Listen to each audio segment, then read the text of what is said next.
Bem-vindos ao podcast Andropause, o único podcast que a soma da taxa de colesterol dos apresentadores é maior do que o número de seguidores.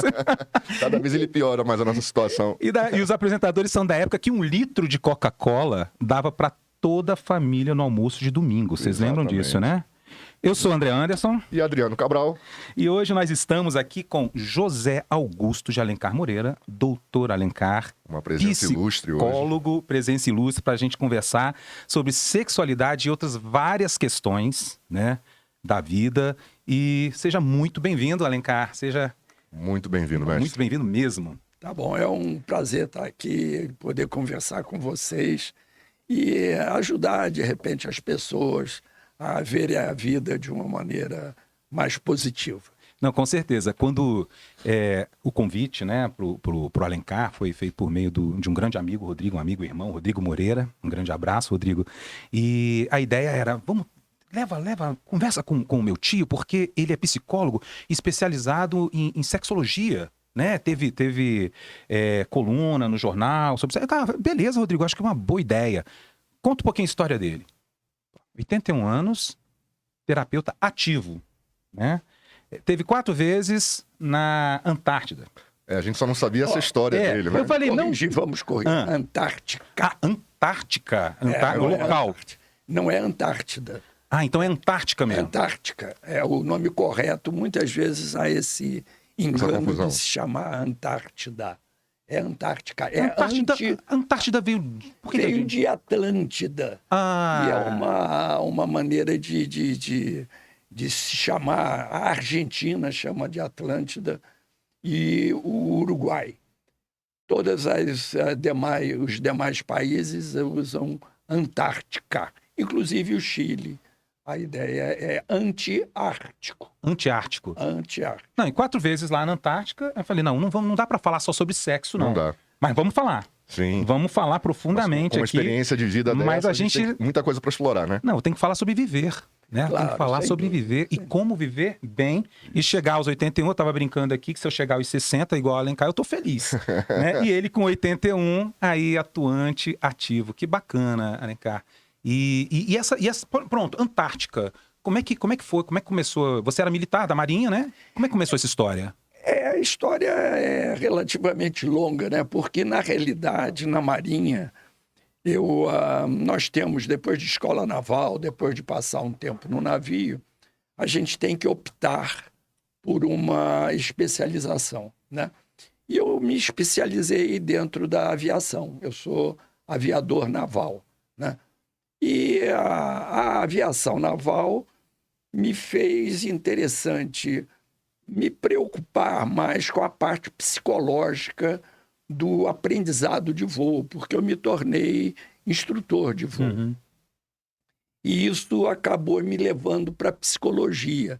É interessante como as coisas se interligam, né? Que foi o que me levou para a psicologia. Eu, como instrutor de voo, eu lia sobre a psicologia do voo.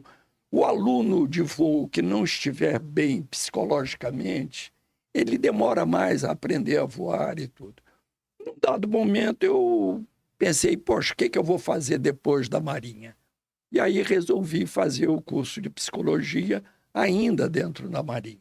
Concluído o curso, eu fui para o Hospital Naval, aqui em Brasília, para criar lá o serviço de psicoterapia.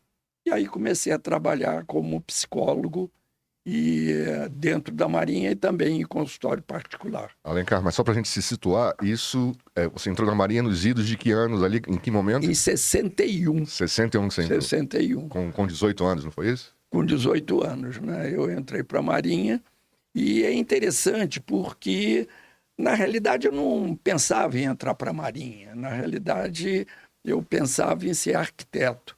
Mas é interessante que a vida vai conduzindo você, né? E uma vez eu li um livro que eu até recomendo, chama-se O Sucesso Não Ocorre Por Acaso, do Lair Ribeiro. Sim. Que legal. Nesse livro, ele fala o seguinte, tem uma frase que eu acho muito interessante. Ele diz o seguinte, o importante não é você fazer o que gosta, é você gostar do que faz.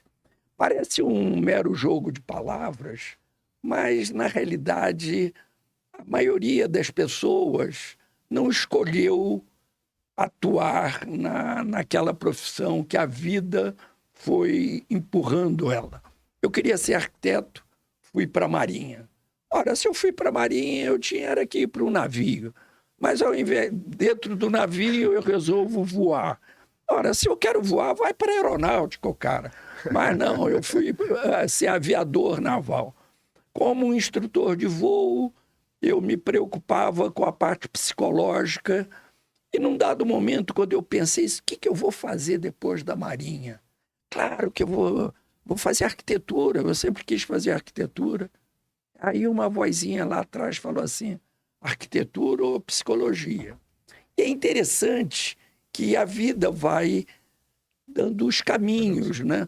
E é muito importante a gente se dar conta disso, porque o sucesso da gente na vida, o fluir bem na vida, tem a ver com as nossas escolhas. Com as nossas escolhas. E aí eu fiz o curso de psicologia, Hospital Naval, fiquei 2 anos no Hospital Naval, e aí eu fui convidado para ir para o Programa Antártico Brasileiro. E aí eu passei a ter essa oportunidade de estar 4 vezes lá na Antártica, bem no início da nossa estação. Essa experiência eu tô doido pra saber como é que foi, que a gente viu umas fotos, né, André? Podia até...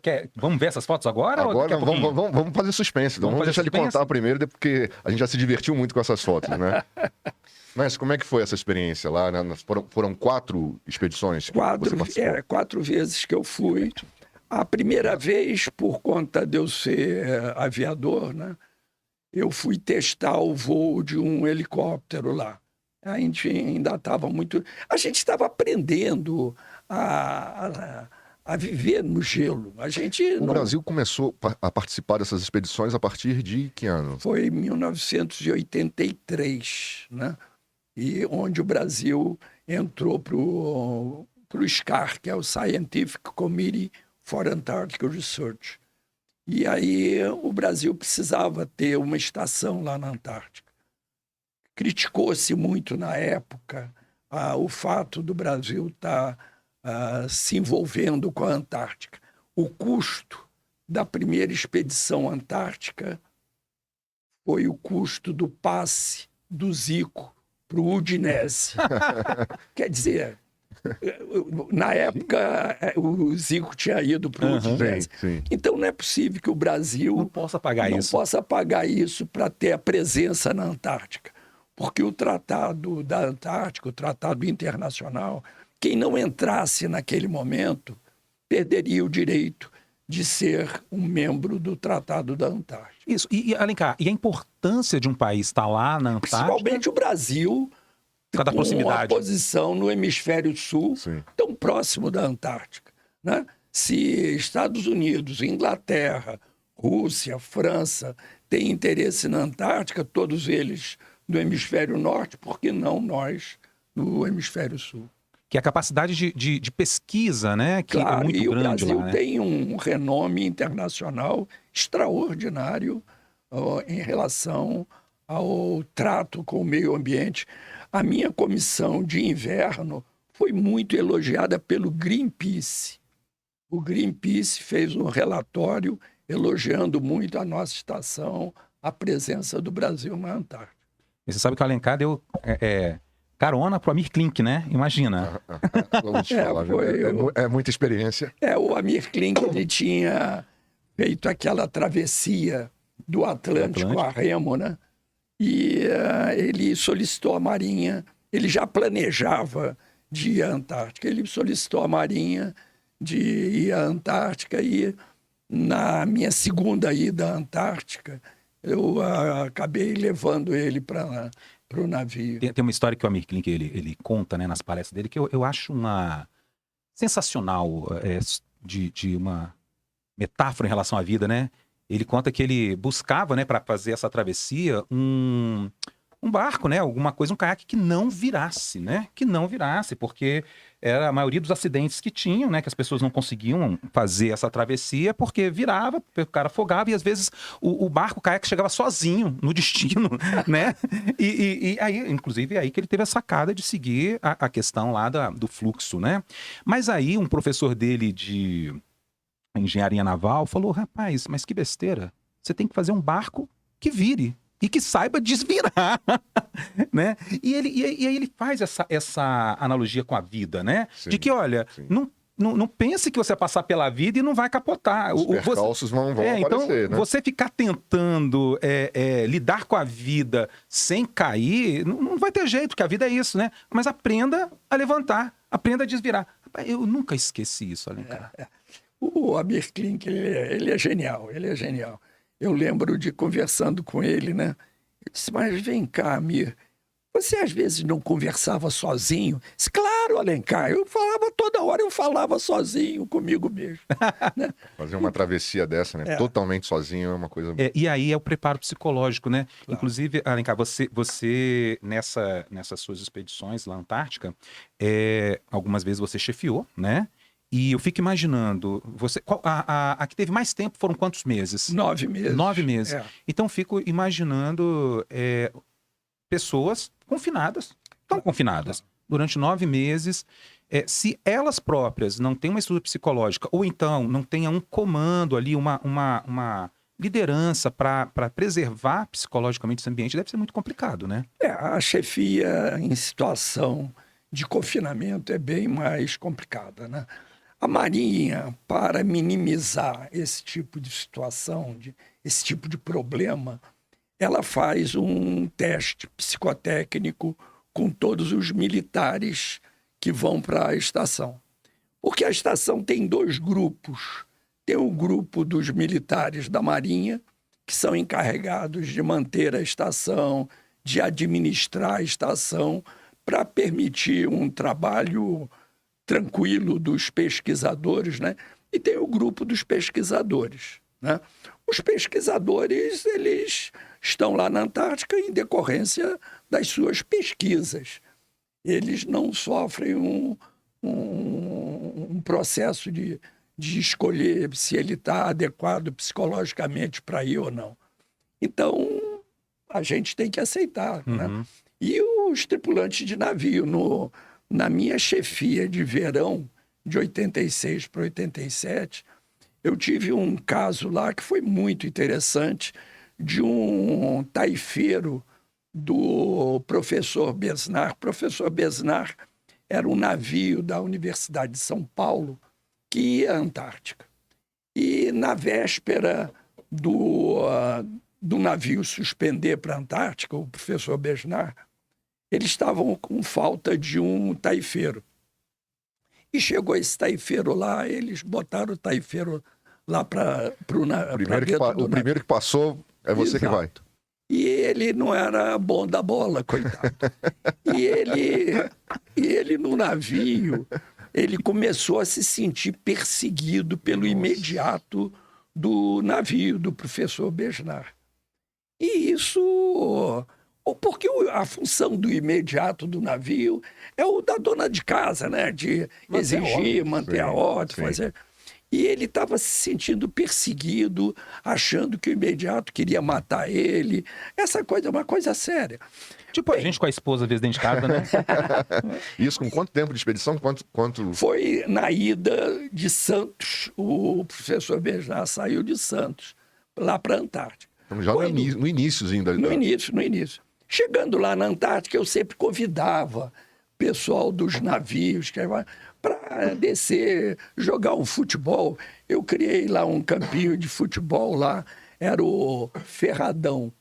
Ferradão por conta de ferraz, mas também porque era um campo todo ferrado, de cascalho. E aí eu convidei o pessoal do professor Besnar para jogar uma pelada lá Depois... as autoridades aqui no Brasil mandaram eu fechar o campo de Interditaram o campo.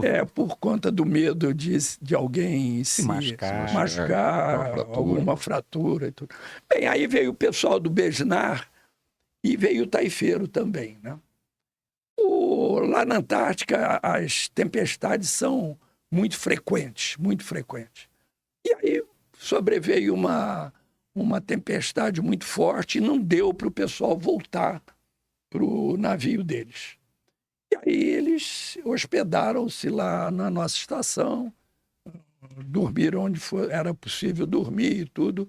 No dia seguinte continuou a tempestade. Eu peguei ventos de 180 quilômetros por hora. Meu lá. Deus. É incrível. Bem, na segunda noite, quando eu estava acordando, bateram na minha porta e falaram: comandante, um taifeiro do professor Besnar sumiu. Eu digo, Imagina. como sumiu? Como é que se some na Antártica? Ninguém Sai da some. base. Não, comandante, é que ali por volta de 1h, ele saiu e não voltou. Na não corridinha, não voltou. Ele estava se sentindo ameaçado e estava querendo fugir da possibilidade de voltar lá para o professor Besnar, né? E aí foi terrível, porque ele saiu sem nenhum agasalho, ele saiu com um tênisinho, lembra do Quixote? Nossa O Quixote tinha umas travas, né? Isso. O que foi até interessante para a gente conseguir achar ele. E procura daqui, procura dali, ele tinha realmente fugido. E quando a gente não via ele, mas ele percebia que estava sendo procurado, né? E aí ele, se sentindo ameaçado, ele fugiu pelo mar. Achou que deveria... Mas um mar gelado, cheio de pedra de gelo boiando, desanima qualquer um. Alencar, vocês descobriram qual era o plano dele? Era fugir. Mas fugir Pra onde? Sei lá. Deu a doida nele, eu vou sair do outro lado. Aí, mas a gente foi cercando ele, a gente não via ele, mas a gente tinha uma ideia por conta das pegadas que ele ia deixando na neve, né? E aí, como ele estava com a roupa molhada, né? Ele tirou a roupa para ver se secava, né? E ele ficou só de cueca, numa sensação térmica de -3, -5 graus. Meu Deus do céu. Quando nós chegamos a ele, a pulsação dele estava em 38 batimentos por À beira minuto. da hipotermia, né? E aí a gente procurou agasalhá-lo. Alguns falaram para ele, comandante, vamos carregá-lo lá para a estação. Eu disse, carregar não, ele vai voltar andando. Chegou aqui sozinho. Ele vai voltar andando para a circulação sanguínea dele começar a aumentar, né? Bem, mas ele teve que voltar para o Brasil. O Chile não queria fornecer um avião pequeno. Tivemos que esperar o C-130 do Chile para que ele pudesse ficar fora da tripulação, né? E ele acabou voltando, mas nós passamos 3 dias tendo que conviver com ele lá na Antártica. E ele muito mal, achando que queriam matá-lo e dizendo que antes de matarem ele ia matar muita gente. Nossa, que medo. Não. Parece aqueles filmes de terror, né? Teve uma vez que eu entrei na estação rádio e ele tinha entrado na estação rádio e estava com uma tesoura, segurando a tesoura assim. Aí me chamaram correndo, comandante, não, eu não vou falar. Não é. O fulano está lá, está com a tesoura na mão. Aí eu entrei na estação rádio e falei, fulano, olha, o Marquesan era o encarregado da estação rádio. O Marquesan precisa dessa tesoura. Se você está precisando usar a tesoura, pede primeiro para ele. E ele segurando a tesoura assim, ao contrário. Como se fosse uma faca, né? Aí ele provavelmente achou, disse, não, o comandante deve estar mais louco do que eu. Eu vou devolver a tesoura. E aí ele voltou, mas ele começou a interagir legal com a estação. No final ele dizia que iria se comportar, que não ia ter problema, mas ele teve que voltar para o Brasil. É um ambiente muito árido, né? Vocês ficam ali em isolamento. Você falou que a última expedição teve 9 meses, né? Foram então, 9 meses. Deve ter havido assim, várias situações semelhantes, né? Como é que vocês lidavam com isso e vocês chegaram a ter, nos períodos das expedições, alguma perda? Veja, na minha comissão não tivemos nenhuma perda. Mas quando a gente vai para lá, a gente tem que orientar a família de que se morrer por lá, vai ficar por lá, né? Se bem que no incêndio da nossa estação, porque a estação que eu chefiei, ela acabou vindo a se incendiar, né? Morreram 2 militares brasileiros, né? E os corpos, a Marinha retornou eles para a família poder enterrá-los aqui, né? Uhum. Mas a gente sempre é orientado a dizer, olha, é para lá e ponto final. E tem situações difíceis, muito difíceis, né, que a gente passa. Porque eu fico, como você falou no início, né, André, eu fico me perguntando o impacto na saúde mental, né? Nesse ambiente de confinamento, de isolamento, um cenário que é extremamente árido, né? Eu imagino, né, só aquela visão monocromática, né? E você isolado ali durante muito tempo. Eu tenho um episódio bem rapidinho, tem que até tomar cuidado. Eu fui militar também, de 90 a 97, pela aeronáutica. E uma vez a gente foi para uma... Fala aqui pertinho para todo mundo. Para uma... Qual é o nome? Para uma missão na Serra do Cachimbo, numa base da aeronáutica. E ali o nosso combinado era o seguinte, né? A gente perguntava para o comandante quando era a hora de voltar. E lá na base tinha uma senhora, bem senhora mesmo, né? Que cuidava ali da parte não de rancho, mas de lavanderia, né? E a gente chegava ali e cumprimentava a senhora, e tudo tranquilo, muito respeitosamente. Quando dava ali 30 dias, 35 dias, né, 40, um virava pro outro. Rapaz, mas não é que a dona fulana é bonita, é bem apessoada. Aí eu como, tá na hora de voltar. Tá na hora de voltar, tá na hora de trocar a equipe, né? É isso mesmo. E aí, brincadeiras à parte, imagina você passar 9 meses, Meu Deus, né, do céu. num dos extremos do planeta, né? E lidando com essas situações, né? Porque não é só o isolamento, né? É o ambiente hostil, né? Essa coisa do frio, não sei como é que é a questão do sol lá, mas assim, você não tá... É inóspito, né? Não... O problema de sol, no inverno, muito pouco sol. O dia amanhece por volta de 10, 11 da manhã e já anoitece às 2 da tarde. Olha aí. Então o período noturno é muito grande. No verão é o contrário. Eu me lembro de eu descarregando o navio, eram 11 horas da noite e ainda estava claro e eu trabalhando junto com o pessoal, né? Então, você tem que se adaptar a esse tipo de situação. E como nós estávamos muito no início, a gente não entendia nada de gelo, né? Eu me lembro... Eu descarregando o navio, carregando esses canos de PVC de 100 milímetros, sabe Sim, qual é? sim. Eu estava carregando uns 3 canos, eles são muito leves, né? Aí eu achei um lugar para jogá-los e eu joguei. Quebrou tudo como vidro. Tudo congelado. Eu perdi 3 canos. Então a gente vai aprendendo, né?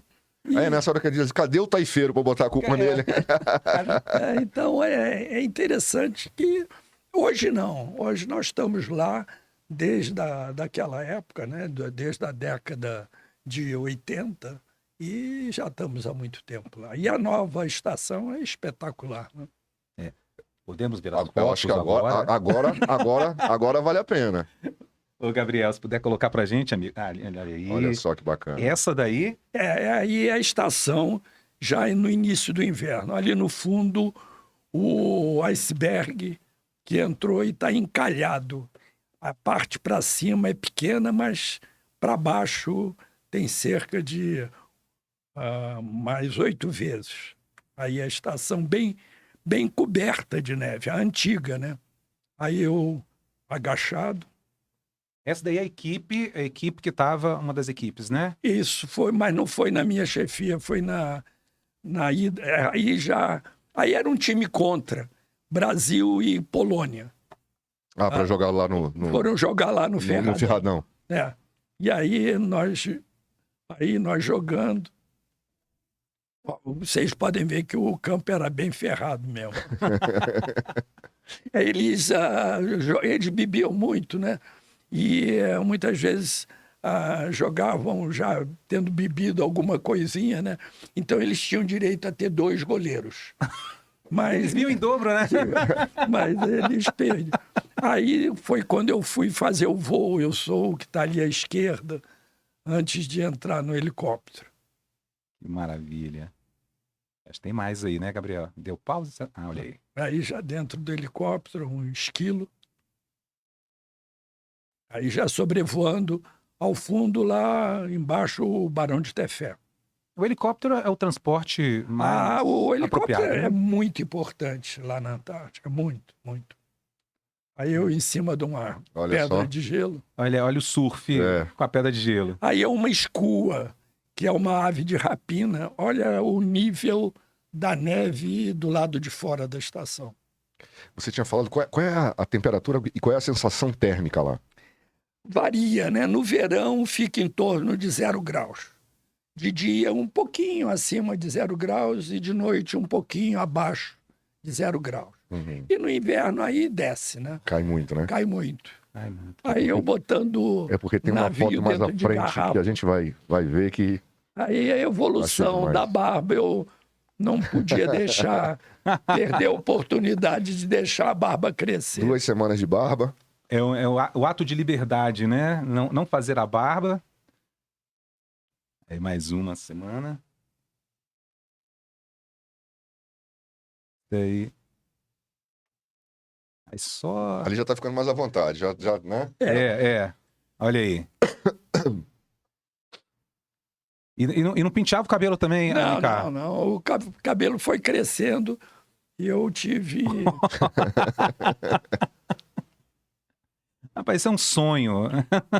Ali o navio dentro de garrafa, tá vendo ali uma Sim, garrafa sim. de gin oil? Olha lá, ó. 8 meses sem 8 fazer a meses. barba. E aí lá, Ali é Einstein por É aí. o Einstein. Olha aí, isso daí é depois passado alguns meses, né? A gente tá falando de saúde mental, né?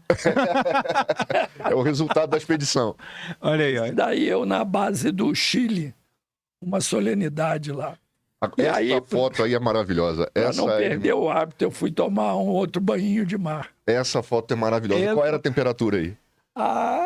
Bem abaixo de 0. Né? É mesmo. Não, e depois da história que ele contou, a gente não sabe se é ele ou o taifeiro, né? Pois é, eu já não sei mais se é o comandante ou se é o taifeiro que tá nessa foto. No dia seguinte eu fiz a barba, né? No dia seguinte eu fiz a barba. O Gabriel, não sei se dá pra só começar de novo, dar uma pause na base da estação, mas se pudesse, mas senão não tem problema. Isso, ela aí.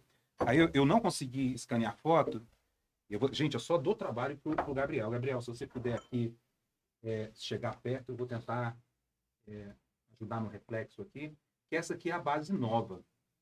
Estação Olha só, nova. a estação nova. A estação. Vem cá, você pode segurar aqui a página, só para eu tirar minha mão daqui, né? E aqui é um projeto de uma equipe de arquitetura de Curitiba e foi construído por uma construtora chinesa, não foi isso? Né? E aí eu tava vendo, Alencar, a nova, né? Ou melhor, a antiga estação comparada com a nova, parece que vocês estavam acampados, né? Sem dúvida, sem Porque eram dúvida. containers ali, né? Eram containers adaptados para viver lá dentro, né? Aham. Mas foi o que era possível na época, né? Não, maravilha. Agora, Alencar, você falou uma coisa que me chamou muita atenção, que você começou a pensar o que eu vou fazer depois da Marinha, e aí que veio arquitetura, psicologia, e isso você ainda era muito jovem, né?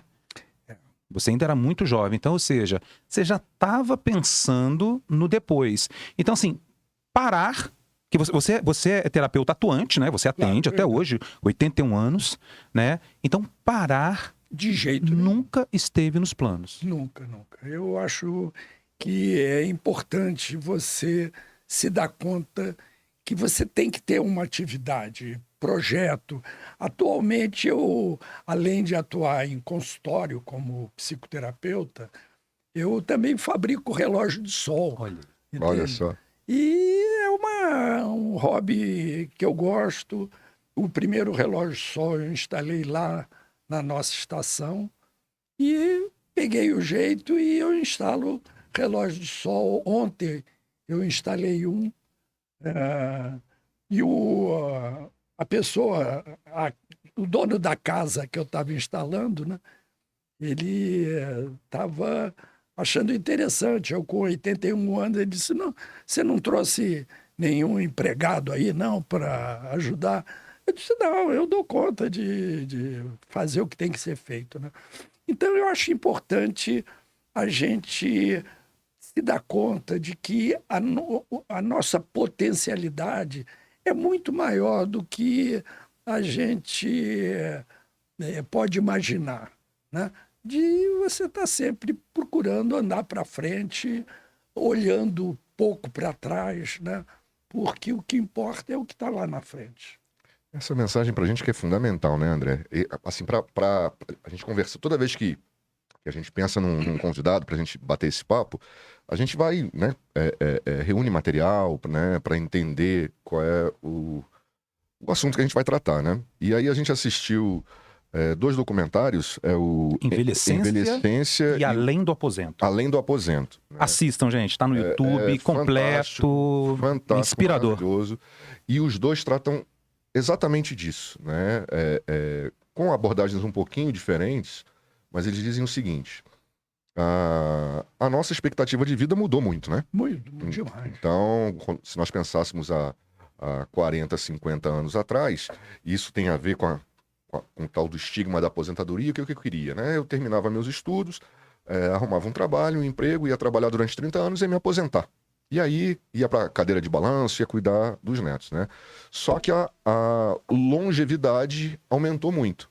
Só que isso não é o suficiente. Porque não adianta ter uma vida longeva e eu vou fazer o quê desses 30 anos, 40 anos a mais que eu ganhei? Exato. E aí eles falam sobre... eu achei isso interessantíssimo, porque a gente fala muito sobre jovialidade. E aí eu não sei se um entrevistado ou palestrante disse o seguinte: não é jovialidade, porque eu não quero voltar a ser jovem, é vitalidade. É o prazer em estar vivo, em estar fazendo coisa nova, em estar buscando novos desafios, né? E eu achei isso, assim, fantástico. Sem dúvida, porque a pessoa que valoriza a jovialidade, cada dia ele está ficando mais velho. E tem outra coisa interessante, você está percebendo que a minha voz está ficando mais rouca à medida que a gente está conversando. Sim. Eu tive um câncer na garganta. É mesmo. Eu tive um câncer, fiz o tratamento, o câncer foi embora e hoje eu estou rouco, mas estou falando e ainda trabalhando como psicoterapeuta, né?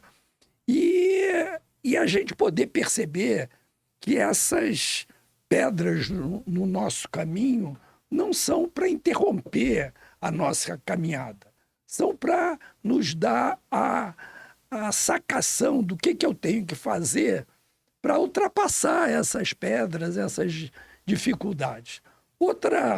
Outro momento difícil foi, eu fiz uma cirurgia no coração. Eu botei uma safena e 2 mamárias. Eu entrei na sala de cirurgia e vi aqueles médicos com aqueles binoclinhos assim. Eu digo, caramba, será que eu saio daqui? E saí, o meu coração parou de funcionar, depois voltou a funcionar, e eu não tive o infarto. Na realidade, foi preventivo. O que também, Adriano, é uma coisa muito importante, que é você fazer check-up. Sim. Todos os anos. Sim. Porque tanto o problema do câncer na garganta, quanto o coração, a revascularização, foram coisas preventivas. Eu não cheguei até o infarto, porque o infarto já danifica o coração. Sim. Você conseguiu detectar então, antes, né? É algo que a gente tem que olhar e tratar esse corpo com carinho. Isso. Né? Eu peso 70 quilos e nunca ultrapassei os 70 quilos. Né, André? Mas ele devia ter participado conosco no último episódio. Deixa eu te contar uma coisa. Sabe quanto eu já pesei? 122 quilos. Caramba! 122 quilos. É verdade. E é justamente essa coisa do cuidar, do se cuidar, do cuidar da cabeça, do cuidar do corpo. Eu acho que é no primeiro vídeo que a gente estava comentando, tem uma fala, eu não lembro se é no primeiro ou no segundo, mas uma fala do Cortella, que ele diz o seguinte: limite todo mundo tem. Então a gente vai encontrar esses limites na vida, né? Só que tem gente que vai encarar esse limite como uma barreira e tem gente que vai encarar como uma fronteira, né? E aí a barreira é intransponível e a fronteira você vai, né, avançando. Então essa coisa num determinado momento a saúde não estava legal. Não precisa ser uma barreira, pode ser uma fronteira para você melhorar. Eu me aposentei e encerrei uma atividade. Não significa que eu tenho que parar, né? Vou continuar, vou buscar terminei na Marinha, vou buscar ou a arquitetura ou a psicologia. Então eu acho que é esse sentimento que diz o que é a vitalidade, né? Que mantém É porque, a gente... sabe, Adriano, você não pode preencher o seu tempo. Não, eu tenho que preencher, vou preencher com o quê? Vou fazer uma viagem, vou fazer palavra cruzada. Não, você não tem que preencher, você tem que ter uma motivação, algo Isso. a fazer. Agora, pergunta para o Alencar, como é que ele sabe que tem 70 quilos há vários anos? É que eu tomo banho pelado, viu? Eu não tomo de outro. E já que eu tô pelado, tem uma balança, Tem a balança do no lado. banheiro. E eu sempre peso. Eu peso praticamente todo dia. Há quantos E anos? controla direitinho. Eu controlo há vários anos. Eu não deixo passar de 70. Quando está entrando na casa dos 70 para 71, aí eu fecho a boca. É claro que eu faço academia também. Mas só fazer exercício físico não adianta. Na minha chefia de inverno, onde eu fiquei lá 9 meses, nós tínhamos lá um ginásio com aparelhos para exercício. Todo mundo fazia exercício, mas todos aumentaram de peso. O médico da estação fazia um controle de peso do pessoal. Todos aumentaram, menos eu. Na hora que saía de 70, eu fechava a boca. Uma das grandes descobertas, né, da medicina para se emagrecer foi clipar o estômago, diminuir o estômago. Com certeza, o meu estômago, sem precisar clipar, é menor do que o teu, André. Ele tá falando que eu fui na casa dele, né, para a gente conversar um pouquinho, aí quando vê uma pessoa de 81 anos com essa vitalidade, você quer saber qual o segredo, né? Aí ele já me deu na lata. André, primeiro segredo tem a ver com você, o peso. Mas eu e o André, a gente tem um compromisso. Nós fizemos um episódio com educadores físicos, né, André? Isso. Pro próximo ano, a gente vai começar agora, e pro próximo ano os dois vão estar... Não, eu já vou falar uma coisa dele também, Alencar. Ele fuma, tá? Ele não é gordo, mas fuma. Olha, Pelo menos eu não fumo. gente, Eu tô fazendo com intriga. Eu tô com Fazendo sobrepeso, intriga no mas eu não episódio. fumo. Só porque falaram Fica do peso parecendo que eu dele... que sou o problema aqui do Que podcast, coisa que eu que sou feia, problemático aqui. Agora, eu posso dizer o seguinte: Fazendo intriga é no episódio. muito fácil manter o peso. Difícil é diminuir. Isso, eu Difícil sei, é eu sei diminuir. disso, eu sei disso. Mas manter. Eu trabalhei num spa, lá em Teresópolis. Um spa que tinha num hotel. E come-se de 3 em 3 horas. E pouquinho. Só para tapear o estômago. Então, qual é a dica do spa? Você come de 3 em 3 horas. 7 horas da manhã, o café da manhã. Às 10, uma tal de colação. À 1, o almoço. Às 4, o lanche. Às 7 da noite, o jantar. Depois uma ceia. Sempre pouquinho. É criar hábito, né, Alencar? É um dos segredos, Criar eu acho, da cabeça ficar bem, do corpo ficar bem, é criar hábito. O André, a gente estava brincando aqui, né? O peso, para mim, sempre foi um problema, desde a da adolescência, essa coisa de sobe o peso, desce o peso. E de alguns anos para cá, a cabeça melhorou e o corpo sentiu o efeito. Mas realmente, positivo, né? Mas realmente esse negócio do cigarro, quando a gente fala de hábito, é uma coisa que me incomoda demais, sabe? Porque o que acontece? A gente está falando de longevidade, de vitalidade, e eu tenho total consciência que é um hábito que não vai me levar para um bom caminho, né? Claro. E eu acho que cabe a mim agora, né, entender, isso aí é uma barreira ou é uma fronteira, né? É. E a gente adota, eu acho que tem que adotar isso para a vida inteira. Sem dúvida, Adriano. Às vezes eu lido com pessoas no meu consultório querendo parar de fumar ou querendo emagrecer. E muitas falam, talvez você fale, eu não consigo. Peraí. Você não consegue pegar um carro pelo para-choque, levantar o carro para que alguém troque o pneu. Você não consegue. Você não consegue ficar em apneia dentro de uma piscina 5 minutos. Você não consegue. Você não consegue pular de um 10º andar e não morrer. Você não consegue. Mas parar de fumar você consegue, Adriano. Porque é uma questão de força de vontade. Uma vez, num sítio que eu tinha, nós tínhamos um vizinho que tentava parar de fumar, aí parava, depois começava, depois parava novamente, depois começava. Eu estava conversando com o meu caseiro lá do sítio, eu falei, estranho, né? E ele quer tanto parar de fumar, ele tem tanta vontade e não consegue.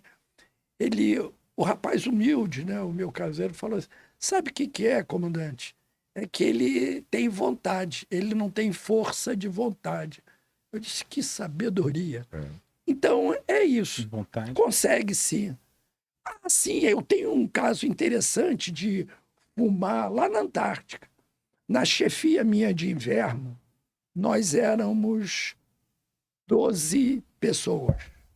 8 não fumavam. Não, eram 12 pessoas. 10 não fumavam e 2 fumavam. Eles levaram cigarro para 9 meses. Meu. E nos anos 80 o mais comum era fumar, né? Fumar. Mas nós éramos 10 não fumantes e 2 fumantes. Aí, os 2 decidiram parar de fumar. Um tinha 28 anos e o outro 52. E o de 28 pegou todo o cigarro que ele tinha trazido para a Antártica, levou para o incinerador de lixo e jogou tudo fora. Quer dizer, não tinha saída para ele. Tinha jeito. O de 52, eu falava para ele, poxa, Pedro Luchiari, Pedro, joga fora o teu cigarro. Não, Alencar, não é possível que eu não possa parar de fumar, ou mesmo olhando para o cigarro. Eu disse, você está sabotando. E ele não jogou. E ele começou a fumar escondido. Escondido de quem, né? Dele mesmo. Pois é, né? Que coisa. Entende? E aí chegamos de volta, ele viveu só mais 3 anos. Olha aí. Só mais 3 anos e morreu, lá em Botucatu.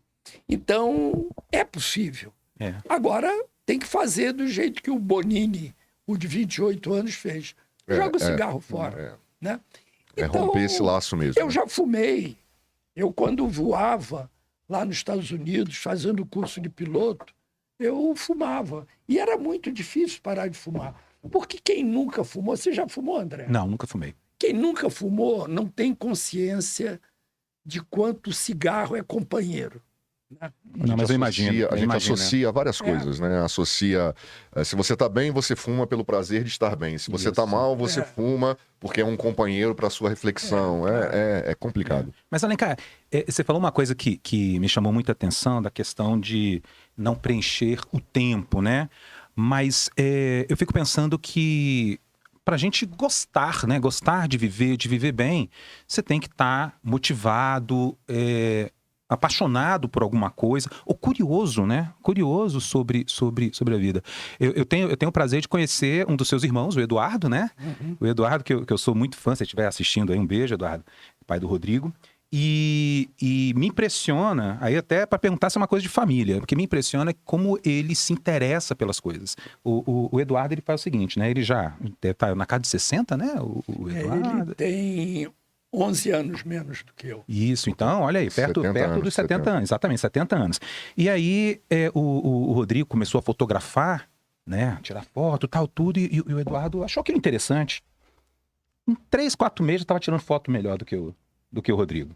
Ele entra apaixonado nas coisas e eu acho isso admirável. Como você a vida tem tantas possibilidades e quando você acha uma dessas possibilidades e se apaixona por ela, gosta dela, eu acho que isso ajuda, né? Você a viver melhor. Com certeza, com certeza.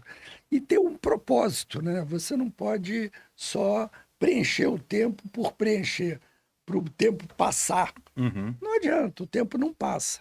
Agora, ter uma agenda onde você tem um monte de coisa para fazer é sempre importante. Mas isso é interessante, né? Porque nesses vídeos que a gente estava falando, alguém coloca assim, não tem fórmula. Realmente não tem fórmula. Mas qual é a tua motivação, Alencar? O que o acordar...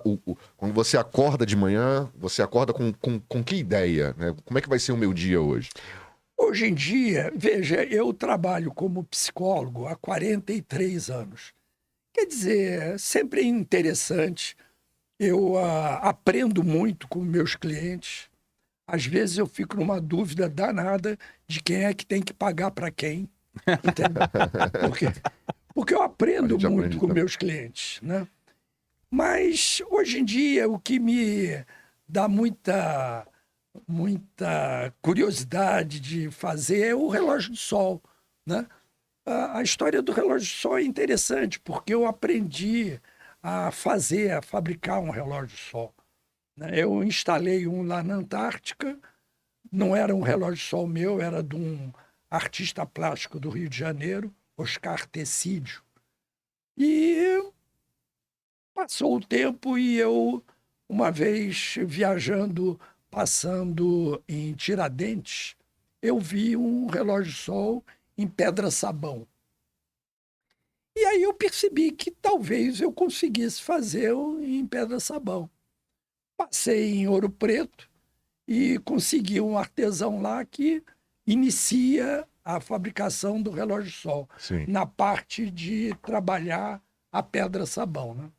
E ele faz essa parte e eu depois risco e trabalho todo o relógio de sol. Então, hoje em dia, Adriano, o que mais me traz vontade... Mas desperta, né? Mantém a curiosidade, mantém é o relógio de sol, porque é gostoso de você instalar numa residência um relógio de sol que vai estar lá dando a hora por anos e anos e anos a fio, né? E eu acho que a pegada é essa, não tem fórmula, mas a gente vê na empolgação, é um vigor, né? É a paixão. É a paixão. É a paixão. Não importa o que você está fazendo. Isso. Né? De novo, né? A gente está mencionando muito esses vídeos, é porque eles são realmente inspiradores, né? Isso. O Envelhecência e o Além do Aposento. Então ali tem depoimentos, né, de homens e mulheres de 80, de 85 anos, que começaram a optar pela corrida. Tem um militar que não sei, já com 70 e alguma coisa, é paraquedista desde os 17. Tem o caso da senhora que foi acompanhar o filho e aos 58 anos virou surfista. Né? Que ótimo. Né? São coisas assim fantásticas. Tem uma outra senhora que começou a correr. Não sei se você se lembra dessa parte. Ela começou a correr e aí convidaram ela para uma maratona. Ela falou, eu vou. E aí quando ela começou, ela perguntou, quantos quilômetros mesmo tem? Aí disseram, tem 42, 100 e alguma coisa lá. Eita, agora eu já estou aqui, né? Então vamos embora.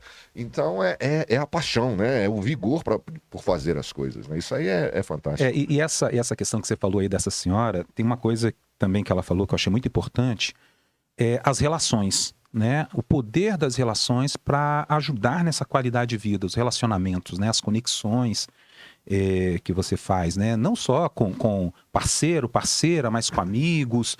É realmente, Alencar, algo que ajuda na qualidade de vida, a qualidade dessas relações, dessas conexões? Com certeza, né? E num casamento, por exemplo, é muito importante a amizade.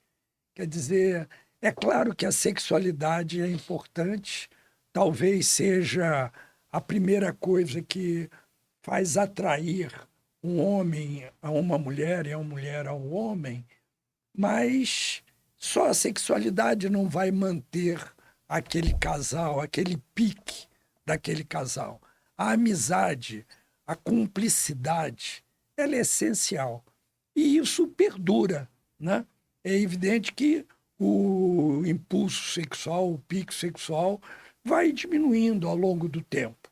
É natural. Mas a amizade pode, inclusive, ir aumentando. Então, muitos casais acabam tendo uma rivalidade interna, o que muitas vezes eu chamo de disputa de poder. Quem é que pode mais? Quem é que vai ganhar a briga babaca? Entende?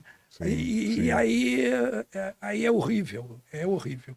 Então, eu entendo que isso também é um fator muito importante para a longevidade. É você ter uma parceira ou um parceiro, amigo, companheiro, cúmplice. Ah, maravilha. Entrando agora já um pouco, Alencar, nessa sua atividade terapêutica, né? Você já teve coluna no jornal sobre sexo, né? Consultório Consultório sexual. sexual. Conta um pouquinho dessa... Eu comecei a escrever, houve um período que eu morei em Teresópolis. Foi quando eu trabalhei no spa, né? E foi muito interessante como é que eu fui trabalhar no spa. Eu cheguei em Teresópolis e, novo na cidade, eu não conhecia ninguém. E fiquei sabendo que tinha um spa num hotel que fica na estrada, chama-se Le Canton. É um hotel que fica entre Teresópolis e Nova Friburgo. E eu fiquei sabendo que tinha um spa lá. Eu pensei assim, poxa, é interessante um psicólogo no spa, né? Aí eu telefonei para o spa e fui falar com a administradora, a gerente do spa. Eu perguntei, vocês têm psicólogo aí no spa? Aí ela se lamentou e disse, não temos, eu sei que é uma lacuna nossa. Eu disse, caramba, ela está pensando que eu sou um possível cliente. Aí eu resolvi valorizar a coisa, né? Disse, não, Que pena! Que pena. Eu vou procurar um spa que tenha psicólogo. Aí eu fui na minha vizinha, aí um dia depois pedi para ela ligar e perguntar se tinha psicólogo. Aí eu fiz com outro vizinho. Quando eu cheguei lá, a mulher disse, puxa, eu estava precisando do psicólogo. E foi interessante porque eu não onerava o spa. Porque quem me pagava eram os próprios clientes. Entendeu? E foi muito interessante, né? Então, essa possibilidade de você... Bem, e aí o que aconteceu lá em Teresópolis? Eu fui convidado para escrever no jornal. O primeiro jornal que eu escrevi foi lá em Teresópolis. Chegando a Brasília, o Correio Brasiliense, na época, tinha uma coluna num tabloide que saía às quartas-feiras, chamado X-Tudo. Era um tabloide para adolescentes. E aí me convidaram para escrever sobre sexualidade voltada para adolescente. Depois de um certo tempo, esse tabloide acabou e eu continuei no Correio Brasiliense escrevendo uma coluna chamada Consultório Sexual. E depois o Correio Brasiliense desfez a exclusividade do Alencar, começou a convidar outros psicólogos para escrever a mesma coisa que eu fazia. Eu, que ganhava um dinheirinho mais ou menos, parei de ganhar. Aí eu achei desaforo e saí do Correio Brasiliense e fui para o Jornal da Comunidade. Lá no Jornal da Comunidade eu tinha uma coluna que era Psicologia do Sexo. E eu trabalhei no Jornal da Comunidade até eles pararem de funcionar, né? Acho que faliu, eu não sei exatamente o que houve. Acho que foi uma coisa assim. Mas, olha cá, agora é interessante você falar esse negócio do sexo para adolescente, né? Não sei o quanto você tá acompanhando. O que será que eu acho que mudou bastante a relação do adolescente com o sexo? Nós éramos adolescentes na década de 80, né? Na década de 80. E até o próprio acesso a material pornográfico, né? E também o quanto se falava, né? O quanto nossos pais falavam e o quanto nós conversávamos sobre isso. E hoje me parece que os adolescentes, é óbvio que eles têm acesso, né? Quase restrito. É muito difícil para um pai fazer esse filtro, mas é possível, né? Mas é outro mundo, né? Você tem alguma visão sobre isso? Eu pergunto até por causa dos meus filhos, né? Que eu tenho um filho adolescente, né? E às vezes me vem isso daí, gente, como é que eles estão Essa lidando preocupação, né, essa André? preocupação? A quantidade de informações aumentou muito. Por um lado, isso é muito bom, mas agora eles também têm acesso a coisas que de repente talvez não era para ter naquele momento, né? No não vai mínimo fazer naquele momento. bem. Você tem alguma visão sobre isso? Veja, Cara? a sexualidade na minha geração, ela se iniciava através do sexo sem vínculo, sem amor, através da prostituta, né? Hoje é a garota de programa. E isso é ruim na medida em que desvincula o sexo da afetividade, do carinho, do amor. E isso é muito importante. Eu entendo que a iniciação sexual de hoje em dia, dos adolescentes, acaba sendo mais saudável do que era no meu tempo, né? Onde se desvinculava sexo de amor. O sexo com amor, todos nós sabemos, é muito mais gostoso. Sim, sim. E acaba sendo também muito mais durável, né? Então, é claro que a pornografia meio que banaliza o sexo.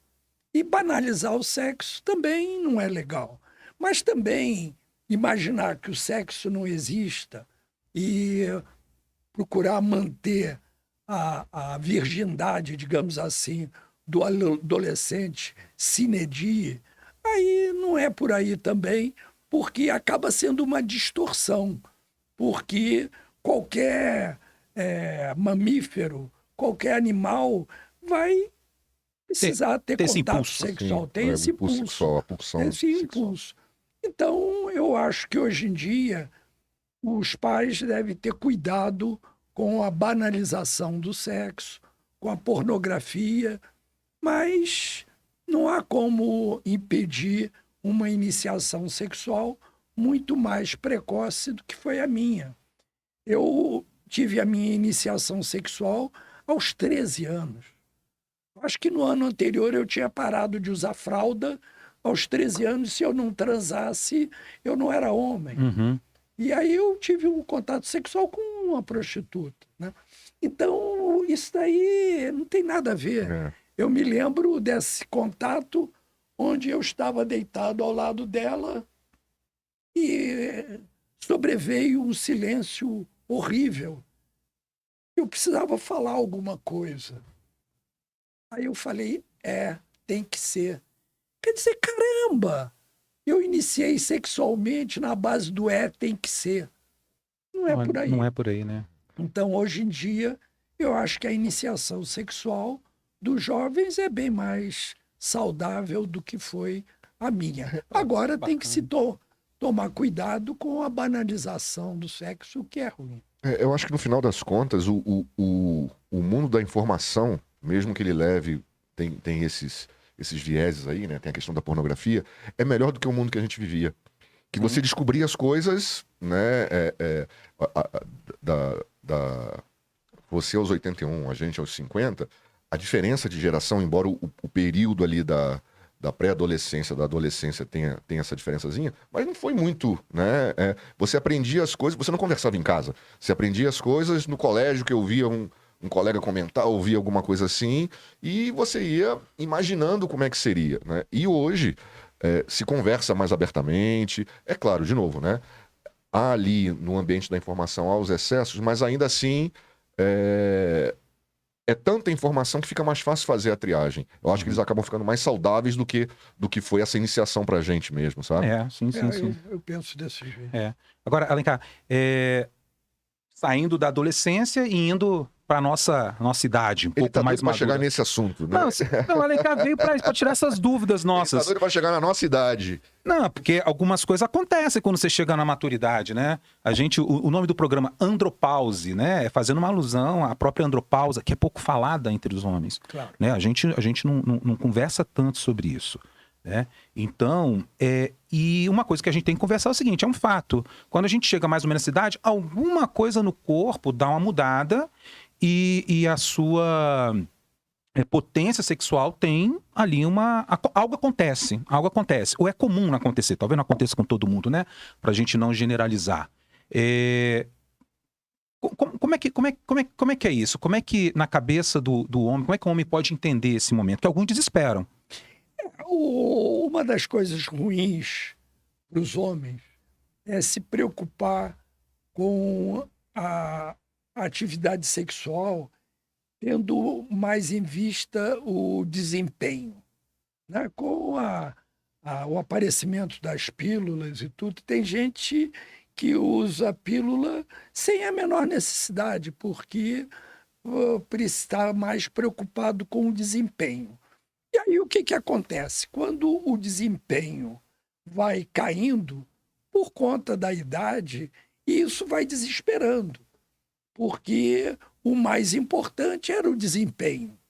Então, o mais importante não pode ser o desempenho, quantas eu dei hoje à noite.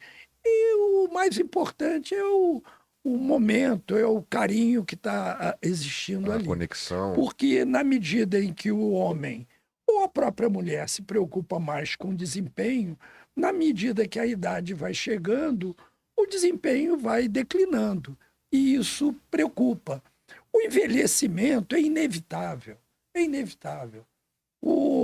As pessoas que pensam que sua maior qualidade é a idade, a juventude, e esconde a idade, né? Ela está se colocando numa armadilha terrível, porque a cada dia você está ficando mais velho. O único jeito, a única maneira de você não ficar velho é você morrer antes de ficar velho. Né? E ninguém quer morrer. Né? Então, é isso que tem que se preocupar. É com a qualidade do que eu estou vivenciando. Mas essa inquietação, hoje, vamos lá, teus pacientes hoje. Meus clientes. Seus clientes. Fala no microfone. É interessante isso. E fica aqui um recado para os psicólogos que estejam nos assistindo. Eu acho muito importante chamar aquela pessoa que está diante de mim, num consultório de psicoterapia, de meu cliente, e não meu paciente. Paciente é quem está doente. Essa pessoa não está doente. E 2, quem está pacientemente esperando que alguém venha curá-lo. A ideia de paciente ela é adequada para uma situação de relação médico-paciente, porque o paciente é realmente uma pessoa que está esperando do médico ser curado. A solução. ser curado. Sim. Enquanto que num processo de psicoterapia, isso é nocivo. Sim. O meu cliente que não entenda que ele tem que ter uma participação ativa no crescimento dele, ele está se sabotando. Então, é muito importante essa ideia de cliente. Eu passo Ótimo, sempre, perfeito. eu passo sempre isso para o meu cliente. Hoje, no seu número, então, de clientes, né, são mais homens, mais mulheres? Interessante isso que você está perguntando, Adriano. No início eram mais mulheres. Atualmente foi ficando mais equilibrado. Atualmente eu estou com mais homem do que mulher. E a faixa etária? Você atende mais jovens, mais pessoas da nossa idade? Eu gosto muito de trabalhar com jovens. É gostoso para mim, né? Tem muito psicólogo que não gosta de trabalhar com jovem, mas eu gosto de trabalhar com jovem. E eu já tive um cliente com 82 anos de idade. Quer dizer, É lindo isso, né? Uma pessoa aos 82 anos ainda percebendo que pode trabalhar a sua própria vida, a sua própria felicidade. Porque a minha curiosidade é a seguinte, né? Falando sobre a sexualidade, e você fez essa abordagem da importância de não encarar o sexo só como desempenho, como performance, né? A gente está aos 50 anos, mas a curiosidade qual é? Essa inquietação é muito comum? Tanto no homem quanto na mulher? Eu acho que talvez até mais no homem, né? De chegar aos 50, justamente porque estava muito preso a essa questão de desempenho. Você recebe esse questionamento com muita frequência? De dizer... Sim, sem dúvida. E uma das tarefas minhas é de tirar essa pressão pelo desempenho, né? E o que acontece é que, na medida... Porque é inevitável a diminuição do pique sexual, né? Em qualquer mamífero. Em qualquer mamífero. E isso não esquentar a cabeça do homem. Desculpa, Alencar. É que faço uma brincadeira aqui com o Adriano, que assim, a impressão que eu tenho é que tem no homem, né? Eu tenho uma impressão, tá?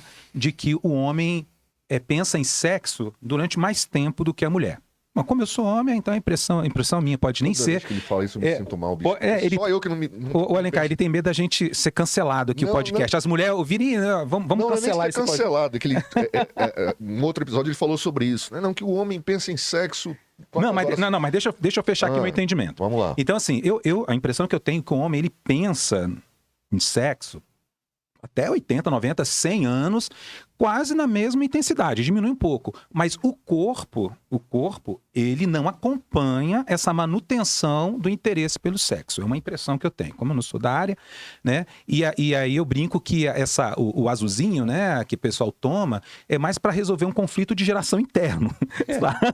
Porque é o corpo tentando ir atrás daquele interesse que se manteve, quase no mesmo grau. Sabe? Eu tenho... É uma impressão minha, assim. Você tem razão. Veja bem. Tome. Não, onde ele não tem razão é que quando ele coloca isso, né, eu fico assim, gente, eu não tô pensando esse tanto em sexo, bicho. Já tem muito tempo. Eu não penso em sexo 24 horas. Só 18, tô brincando. Brincadeira, gente, brincadeira. Não, mas sim... O que acontece é que o macho mamífero tem um pique sexual maior do que a fêmea mamífera. De uma maneira geral. A fêmea mamífera, ela entra no cio e tem um pique sexual aumentado no período que ela está fértil. O que acaba sendo uma coisa complicada para o ser humano, porque é exatamente nesse momento que a mulher está fértil, muitas vezes ela não quer engravidar. Hoje em dia existem um monte de métodos anticoncepcionais extraordinários, que você não precisa ficar com essa limitação. A mulher moderna, a mulher mais atual, ela tem um pique sexual aumentado, mas não chega ao pique sexual do homem. É uma questão da natureza. O que a gente vai fazer? Então, o casal precisa conviver com isso, aprender a conviver. Muitas mulheres, sabiamente, aceitam transar com o marido, mesmo ela não estando com toda aquela vontade. Muitas vezes diz, não, com o início ali eu vou ficando com vontade, né? Então, isso eu acho que é uma postura adequada para a mulher. E aí entra aquele problema que eu falei, da importância da amizade, da cumplicidade, né? Da mulher entender que é o amor dele por ela, é o tesão que ele tem por ela, e com certeza ela não gostaria que ele tivesse aquele tesão por outra, né? Alencar, esse assunto é bacana. Vamos polemizar, porque esse aí vai dar pano pra manga, né? Você vai fazer a gente ser cancelado. Não, mas olha só, eu adorei a abordagem claro, dele. também. Porque o que acontece, né? Tem toda uma explicação, uma constatação que é biológica, fisiológica, né, em relação a como se comporta sexualmente a espécie mamífera e tal, né? Aí tanto o homem quanto a mulher, a partir de determinada idade, muda toda a questão hormonal, né? E aí a mulher entra na menopausa, o homem entra na andropausa, que é algo que a gente está aprendendo ainda, né? E aí eu acho que é nesse momento que o sexo ou a sexualidade acaba se desvinculando desse princípio, que é um princípio básico mesmo, né? De reprodução, de perpetuação da espécie. Porque quando você falava, eu pensava assim, gente, minha mulher ouviu um negócio desse, eu ouvi dizer, porque assim, é aquela coisa assim, né? Realmente o homem mantém, ao longo da vida, ele mantém ali o seu interesse sexual. Mas, aí você falou da mulher moderna. Você acha mesmo que hoje a mulher, ela pensa diferente, ou de repente, como é que ela encara o sexo hoje, depois que ela já ou foi mãe ou não foi, ou já se realizou profissionalmente, ou seja, encontrou a sua independência, né? Esse seria o sinônimo da mulher moderna que se realizou, que é independente. Como é que você acha que ela encara o sexo? Ainda é da mesma forma, com esse conceito de ou mesmo que pela ligação, pelo laço afetivo, vou agradar o meu marido. É por aí? Como é que é isso? Veja, não é exatamente ela sendo usada como objeto. Não, não é isso. Ela ter consciência que ela poderá sentir prazer, dando prazer ao outro. Muitas vezes, o homem sente talvez mais prazer ao perceber que ele deu prazer à mulher do que no seu próprio prazer. Então, é meio por aí. Mas eu acho que hoje em dia, eu não me esqueço de uma namorada que eu tinha aos 16 anos, talvez. Eu fui dar um beijo nela e ela me deu um tapa na cara. Ora, o beijo é quase que uma homenagem. Mas aquela mulher daquele tempo, daquela época, eu com 16, ela devia ter a mesma idade, foi um insulto. Eu estava abusando dela, eu estava tentando beijar. Então, hoje em dia, a mulher moderna, ela percebe que ser saudável na cama, isso é muito importante.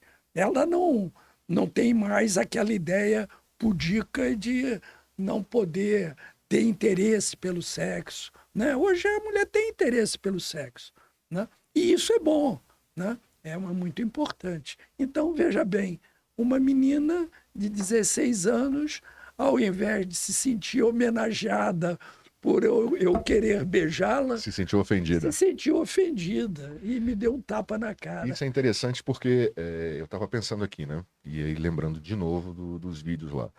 Até a forma de manifestação da sexualidade, quando você chega aos 50, aos 60, aos 70, ela muda. É como se sexualidade não representasse literalmente, necessariamente, sexo, né? Existem outras formas de sexualidade, em que você manifesta afeto, ligação, conexão, carinho, que envolva o toque físico, mas não sexo deixa de ser aquela coisa tradicional, né? Perde o propósito, porque já não faz mais sentido da reprodução, mas você encontra outras formas de conexão, né? Claro. Você ouve muito isso Sem dúvida, lá sem com teus dúvida. clientes? E aí eu quero dar ênfase à cumplicidade, à parceria do casal. Muitas vezes a tendência é se manter totalmente independente, muitas vezes até financeiramente.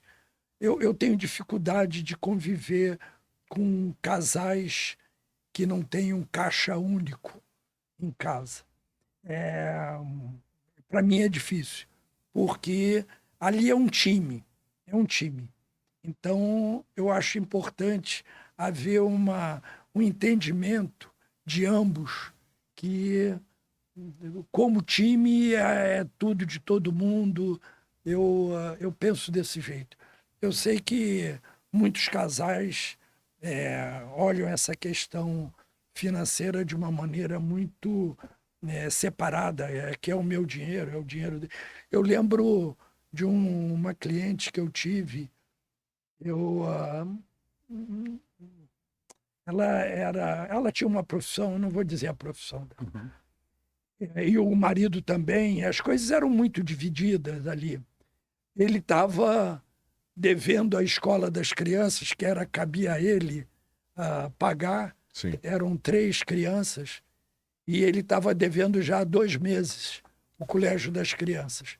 E ela recebeu um aumento no trabalho dela e escondeu do marido que ela tinha tido aumento e resolveu comprar um carro novo. Enquanto que ele... Apertado com a escola das crianças. Apertado com a escola das crianças, que não eram crianças só dele, caramba. Eram crianças dela também. Então, eu acho que essa parceria, essa cumplicidade, esse puxar para frente conjunto é muito importante. Não, Alencar, esse exemplo, né, que você dá, é não transformar essa relação numa competição, né? Porque quando assim. E alguns casais caem sem querer nessa armadilha, né? Principalmente quando nascem os filhos. Né? Ah, eu faço mais do que você. Assim, para mim é um fato. A mulher sempre ela vai se sobrecarregar um pouco mais. Até a própria natureza coloca ela num papel que ela acaba se sobrecarregando. E eu tenho a impressão de que, por mais que o homem faça, ele não vai chegar aos pés do esforço que a mulher faz em relação aos filhos, né? Mas depois disso, né? Depois de ter as crianças, acaba que alguns casais, sem querer, entram nessa armadilha. Ah, eu tô cuidando mais, eu tô me esforçando mais. E aí isso vai aumentando para outras dimensões. Então, até o momento em que parar para conversar e olhar o que é esse relacionamento, então pode descambar para realmente, olha, não está valendo mais a pena, né? Virou uma competição. O casal, ambos têm obrigações dentro de casa. Agora, existem atividades que são mais... dependem mais de força, digamos assim, e é natural. Eu, por exemplo, adoro lavar uma louça, entende? Eu lavo mais a louça, minha mulher enxuga a louça. Então, tem espaço para todo mundo. Né? Eu acho que, com relação à educação dos filhos, os dois têm papel muito importante. Agora, às vezes, os filhos são uma armadilha na relação do casal, porque muitas mulheres, como o sonho era ter filhos, acabam se dedicando mais aos filhos do que ao próprio marido. Então, é muito comum eu ver em terapia casais onde o marido se sente relegado a um segundo plano por conta da chegada dos filhos. Né? E isso é muito ruim, é muito ruim. Eu percebo isso de uma maneira Você faz atendimento de casais? Faço. E é interessante porque, como os casais, eles têm a obrigação de perceber que a felicidade, ela não é um acidente na vida do casal. Ela é construída. Ela é construída o tempo todo. Então, o casal tem que perceber que tem que ter paciência um com o outro, tem que compreender. Eu lembro de uma novela de muito tempo que eu assisti, eu não me lembro que novela era, não me lembro dos artistas, mas eu me lembro de um diálogo que me marcou muito. Era um casal conversando, eles estavam na boa, e ela vivia pisando na bola com ele, fazendo alguma coisa errada e tudo. E ela virou para ele e falou assim: fulano, afinal de contas, por que você gosta de mim? Aí ele sorriu e falou assim: eu não gosto de você por quê? Eu gosto de você apesar de.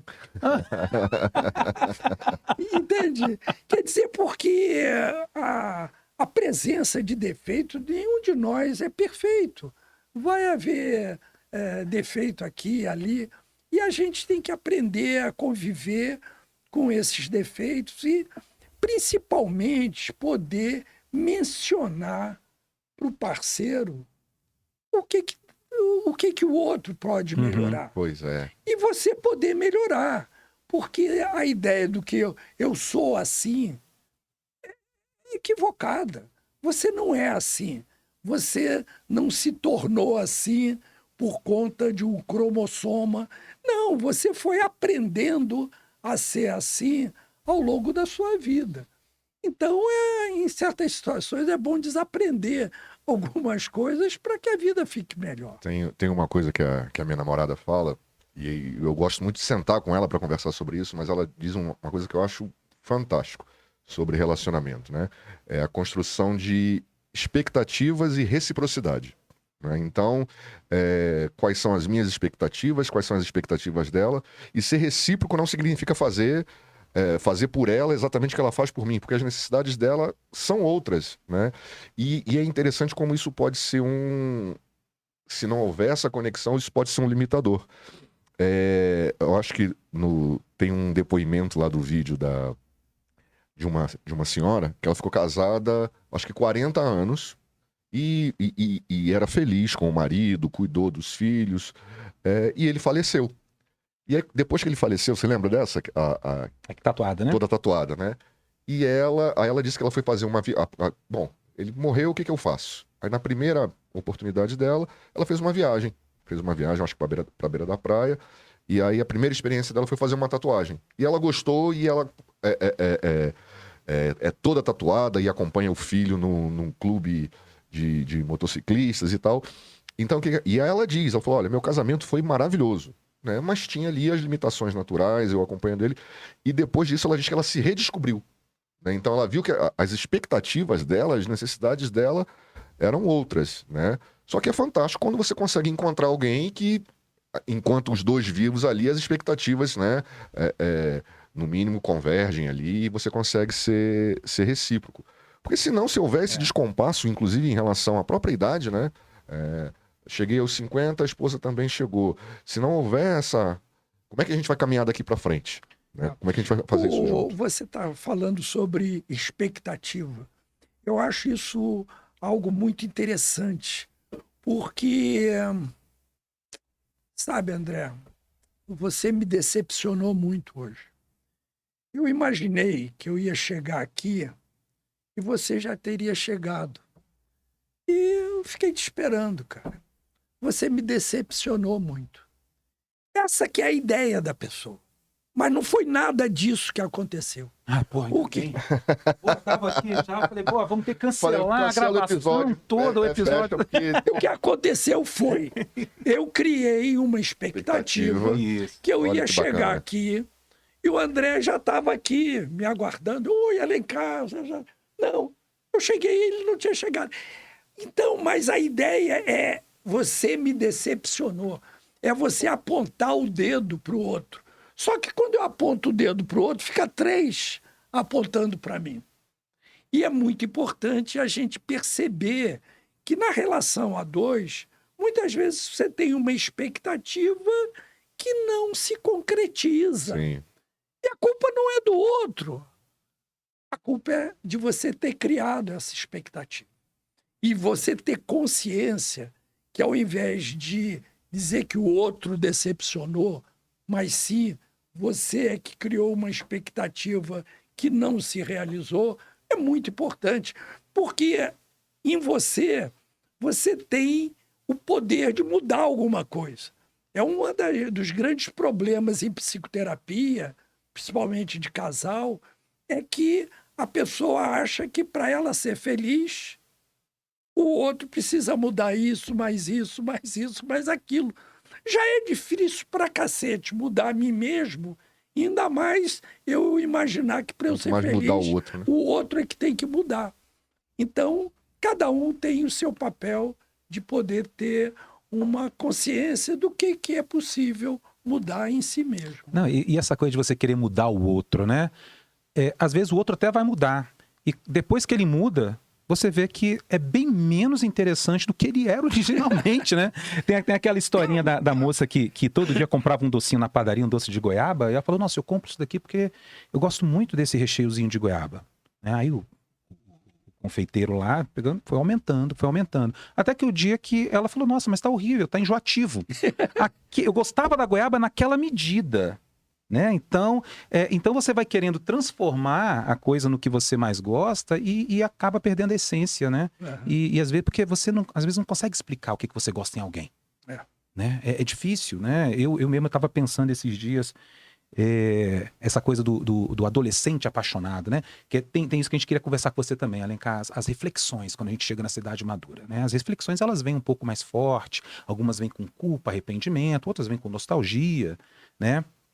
E aí eu tava lembrando que o que era a vida, né? Como eu acordava assim e sentia que nossa, cara, que legal estar vivo. Era a luz. Eu não sei explicar, mas eu via o sol incidindo em determinados lugares, em determinada hora, aquela luz forte amarela, aquilo me dá uma vontade de viver tão grande. Eu não sei por quê, né? E aí eu fiquei pensando, gente, eu tô precisando de ver mais essa luz, né? Para voltar a sentir a vida como eu sentia como era adolescente, né? Então, até esqueci o que eu estava falando. Qual era o meu ponto de partida aí? O teu ponto era. Já tô até preocupado com você aqui agora. Né? Você não tá vendo mais a luz? Como é que é? Ah, pronto. Não, exato. Não, exato. O que você quer chegar hoje? Qual é o problema eu quero hoje? chegar no seguinte, que, assim, depende da gente também procurar essa vida, né? E fazer essa reflexão. Peraí, olha, o que me faz mais vivo, querer viver? Ir atrás disso, sabe? Então, assim, viver, e você falou uma coisa muito importante, não é uma coisa, assim, passiva. Você tem uma escolha a fazer de ser feliz, né? E você tem que ir atrás disso daí. Então, era mais ou menos isso, Adriano. Você entendeu? Bem mais ou menos. Depois né, André? vamos editar esse vídeo para. Eu acho que vai caber a edição aqui. Eu acho que ficou bonito, mas eu também. Mas eu acho que o que eu achei interessante nisso aí que você falou, e a gente conversou hoje mais cedo sobre que caminho eu quero pra mim. A gente entra num ritmo quando tinha a luz lá inicial, que você acordou adolescente, você viu as coisas brilhando, e aí você começa a criar, começa a projetar o caminho que você vai seguir. Né? Então, na minha época era, de novo, né? Vou estudar, vou me formar, vou ter um bom emprego. Tá. Né? E aí você vai. E aí hoje, eu acho que o que dificulta um pouquinho continuar vendo essa luz é dizer assim, cara, será que eu segui o caminho certo? Isso. Era aquela reflexão do cara que mora lá na ilha, né? Que ele diz assim, bicho, a gente passa a vida inteira, depois que você vê a luz a primeira vez e traça um caminho pra você, aí você passa a vida correndo atrás de grana, correndo atrás de status, correndo atrás de uma realização profissional.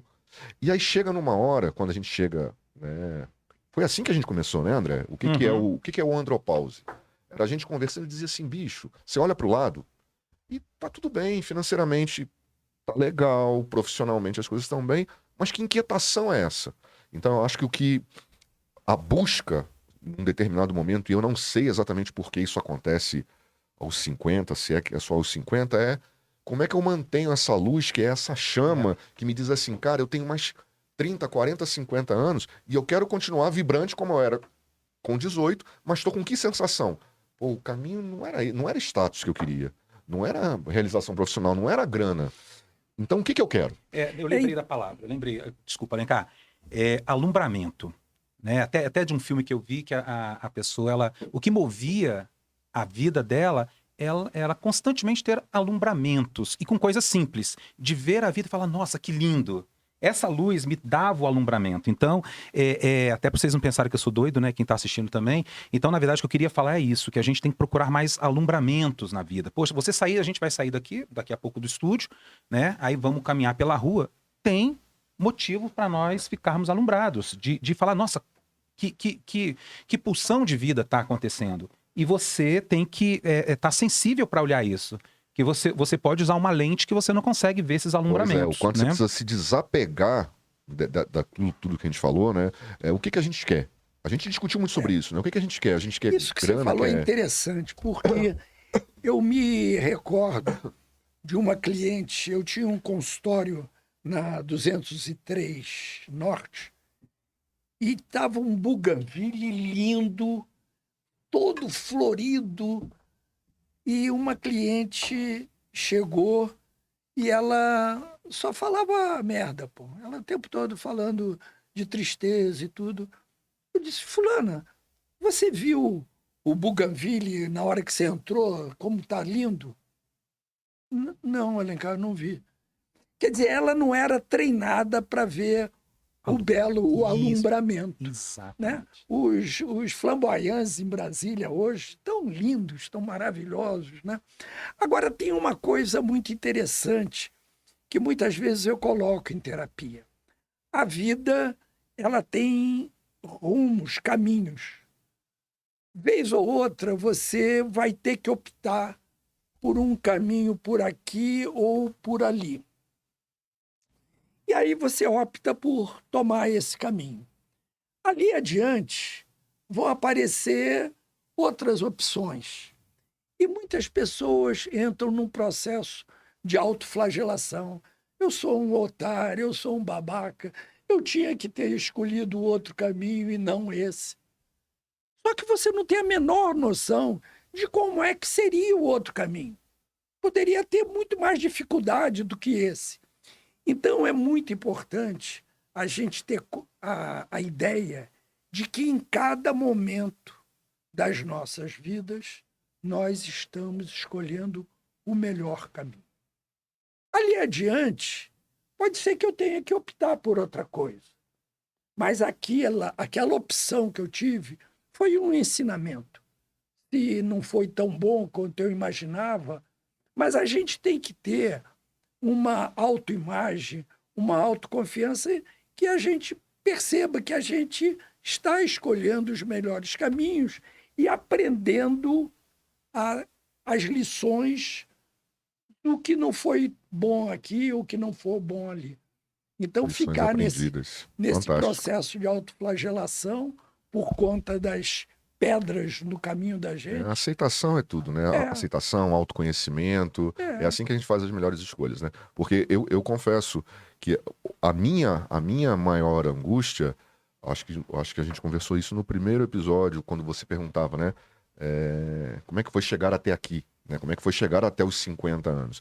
E eu acho que uma coisa que, não sei o quanto isso é regra, mas eu acho que uma coisa que nos aflige muito, essa nossa geração, né, que está ali nos 50, 55, 60, é ver que aquele pote de ouro no final do arco-íris, que para nós era a aposentadoria, né? A aposentadoria era isso, né? Era lá no final do arco-íris você tem um potezinho de ouro ali que vai ser o seu descanso, o seu repouso e tal. Isso não faz mais sentido. Né? Isso não faz mais sentido. Talvez nunca tenha feito. Talvez nunca tenha feito sentido, mas essa ideia foi tão bem vendida, tão bem, né? Exato, e a gente exato. absorveu, né? E agora eu vejo assim, cara, tem muito tempo pela frente, né? E aí exige um certo desapego. Eu tenho que largar o que foi, me trouxe experiência, foi bacana. Que nem você falou, lições aprendidas, e é o daqui para frente, né? O daqui para frente, sem essa expectativa de um novo pote de ouro, né? E viver a vida, viver o dia, viver as pequenas coisas, enxergar os buganvilles e os flamboyants, né? Eu acho que é por aí. E é interessante porque é mais simples do que parece. É mais simples. Quer ver uma coisa que eu ainda vou fazer? É o seguinte, como instrutor de voo, uma das coisas mais difíceis no voo do helicóptero, e quem é piloto de helicóptero e está nos assistindo sabe disso, é o voo librado, é o voo pairado, aquele voo que você para o helicóptero. É muito difícil parar o helicóptero, é muito difícil. O aluno de voo leva 6, 7, 8 voos até conseguir parar, porque a tendência é overcontrolar. É o helicóptero está indo para trás, você bota para frente, aí o helicóptero não para.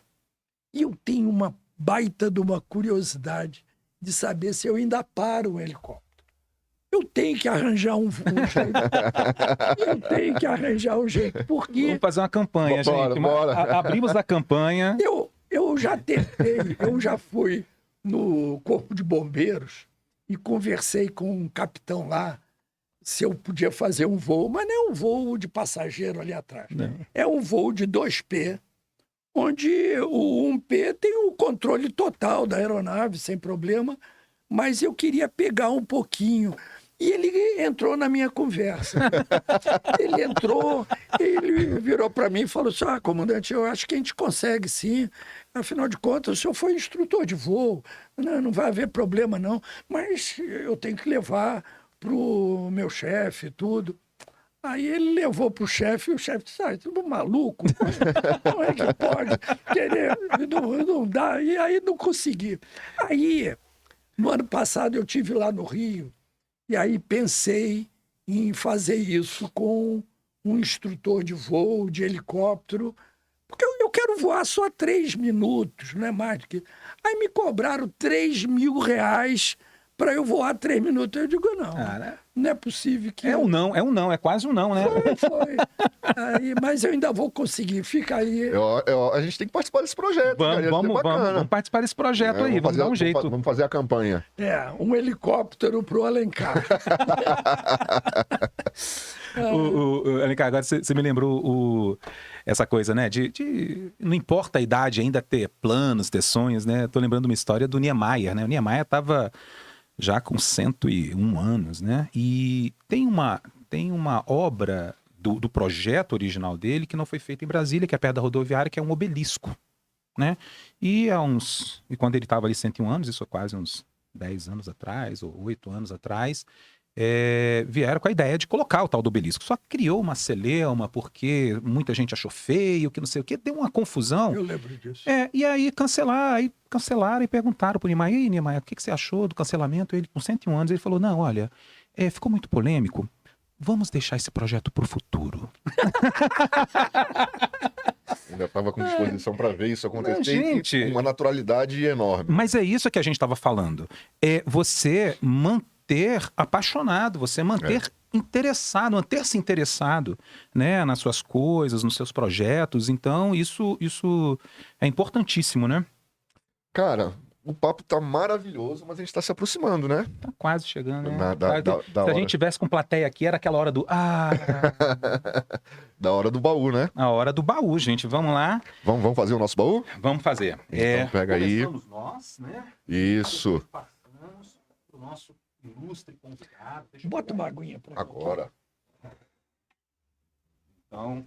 Você explicou pro Alencar a hora do baú? Mostrei, mas vamos explicar de novo até para quem está nos assistindo, Isso. né? A hora do baú é um momento aqui que nós, os apresentadores e o convidado, tira algo do baú que tenha uma relevância, que tenha uma importância passado, presente, Isso, ou uma até referência, algo futuro, né? Uma referência das nossas vidas, uma referência do que a gente conversou, né? Exatamente. Algo que seja importante pra gente e que talvez possa até inspirar. Isso, então... Vamos começar? Eu começo hoje? Você começa então, hoje. Vamos começar. Como o nosso assunto hoje era a nossa longevidade aumentando, né? E que a gente quer levar com essa longevidade com vitalidade, com o prazer de novos projetos. E aí, o André, quando conversou comigo, Alencar, eu falei, cara, o comandante Alencar vai estar lá e tal, e o tempo de marinha. Eu fiquei pensando, né? E eu tenho deixado muito acontecer assim. No dia anterior, falei, vai vir a inspiração do que eu vou levar no meu baú. E aí eu trouxe o meu certificado de... Cadê a posição? Meu certificado de reservista da aeronáutica. Por quê? Eu também fui militar de 1990. Tem até a data aqui direitinho. Ó. Cadê? 1º de fevereiro de 90. Eu estava com 18 anos. Em 89 eu fiz a prova da Escola de Especialistas da Aeronáutica. Fui para Guaratinguetá e fui sargento durante 7 anos. Aí depois fiz um outro concurso e mudei de emprego. Mas em fevereiro de 90, aos 18 anos, eu pensava assim, né?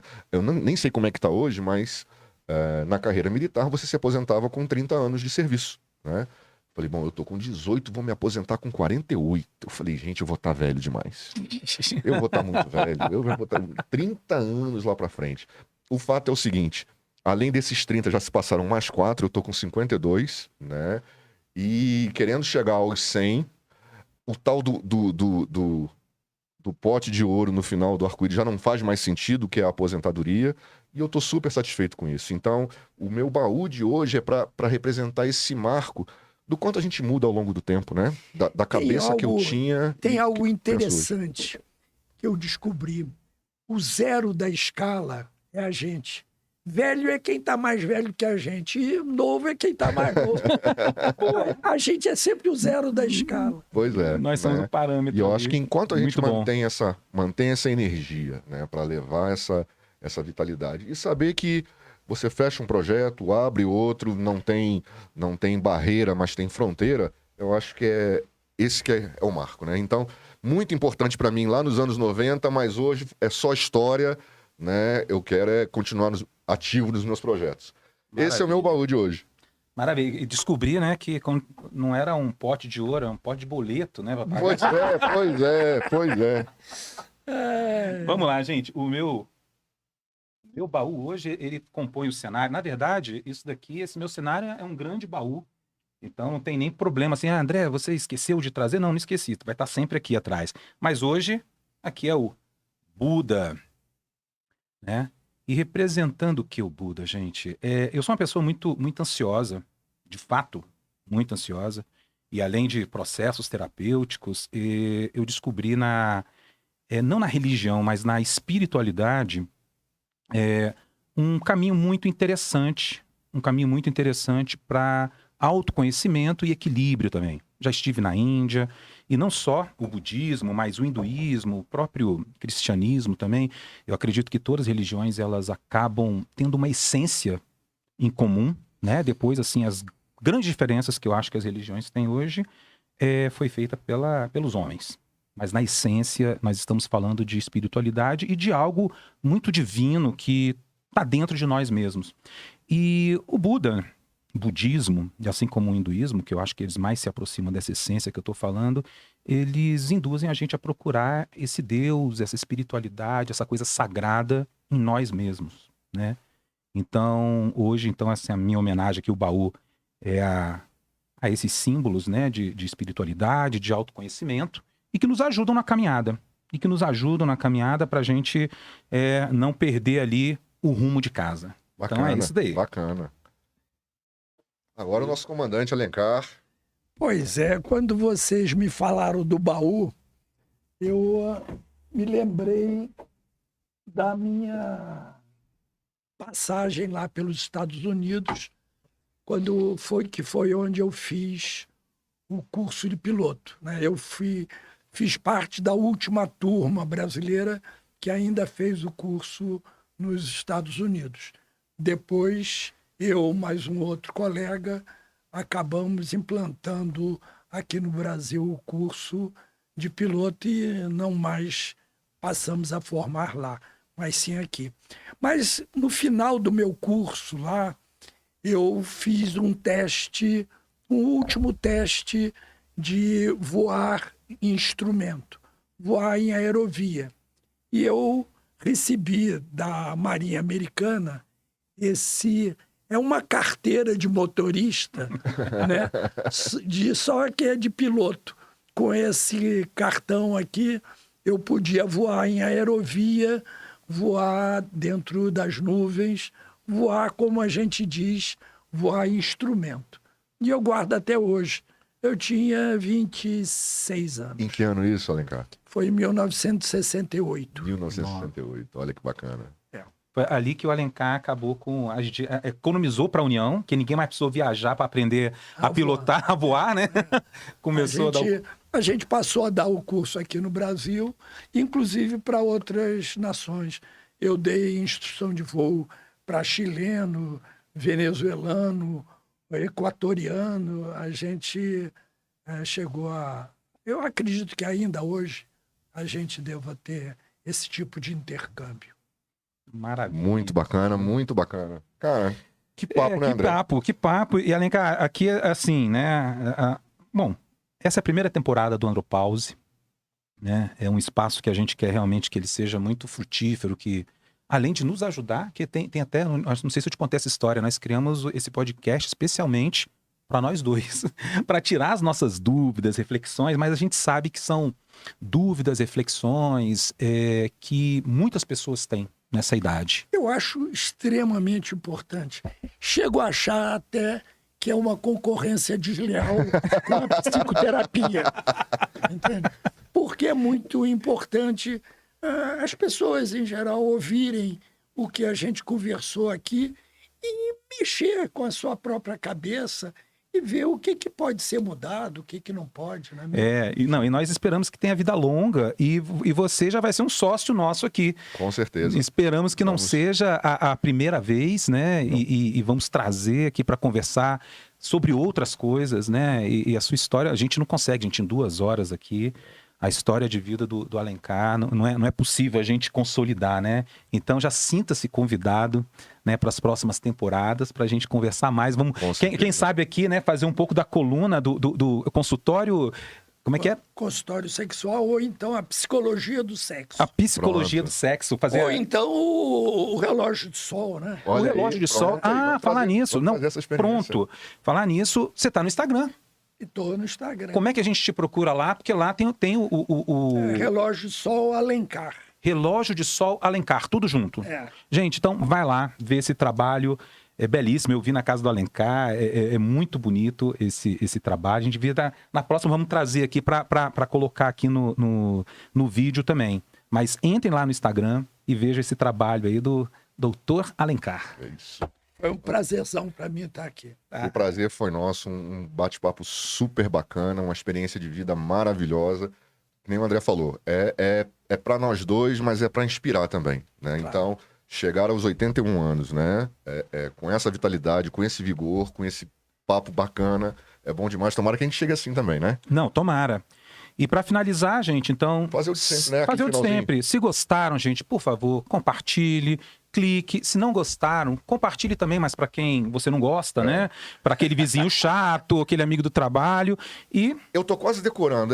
Curta, compartilhe, divulgue e se inscreva no canal, né? Porque para que a gente tenha episódios bacanas igual esse, tem que ter... E que possa trazer o Alencar de novo, né? Pois é, tem um desafio do helicóptero agora. Boa. Não, o desafio do André emagreça.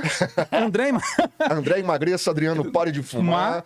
E o Alencar agora, um helicóptero pro Alencar. É isso aí. Pronto, gente, já temos 3 desafios. Se inscreva no canal, bate-papo maravilhoso e até o próximo episódio. Até o próximo episódio, gente. Bye, bye. Um abraço.